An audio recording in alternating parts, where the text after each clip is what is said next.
వస్తుంది అంటున్నారని వచ్చేసామండి. ఇక రాజమండ్రి పై నుంచి రైలు కింద నుంచి లండన్ నుంచి లడికిన రాత్రి వచ్చేసానండి. నేను వస్తా జరగారు మీ కోరికని గుమ్మడికాయ అంత బంగారాన్ని తీసుకొస్తుంటే కుక్క ముట్టుకోకుండా కుక్క తోక ముట్టుకుంది విజయవాడ బస్ స్టాండ్. కుక్క తోక ముట్టుకున్న బంగారం మళ్ళీ మీరు ముట్టుకుంటారా లేదని 7 పాలేళ్ళ పెట్టించేసి ఏట్లో పడేపించానండి. 3 కోట్లు తీసుకెళ్ళి మురికాలలో పడేశాను. మా ఇంట్లో కోట్లు కుక్కలు తింటుంటాయండి, లక్షలు లక్కలు తినేస్తుంటాయి, ఎలుకలు తినేసి చిల్లర చీమలు తినేసేస్తాయి. ఇక కాగితాలు కట్టుంటే కాగితాలు తీసుకెళ్ళిపోతాం.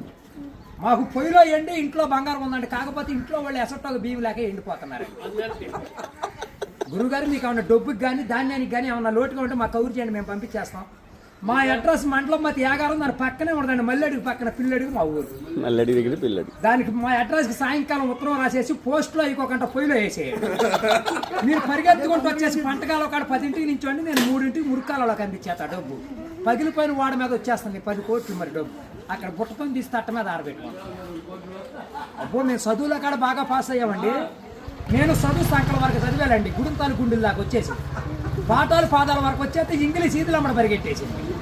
చదువు ఎక్కువైపోయి అబ్బాయి గారి సంతకం పెడతాం మర్చిపోయాను.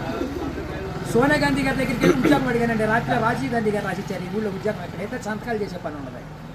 ఈ ఊళ్ళో ఉద్యోగం రాసాక ఒక పని దొరికిందండి. ఈ మధ్యన ముసలి అంతా ఉండకూడదని పొద్దున్న మా డిపార్ట్మెంట్కి ఆర్డర్ వచ్చింది. ముసలి ఉన్న కాడి నుంచి అత్తగోడలు పోట్లాడుకుంటున్నారు.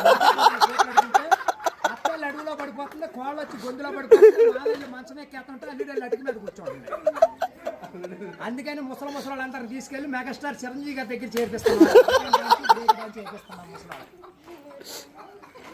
గురువు గారు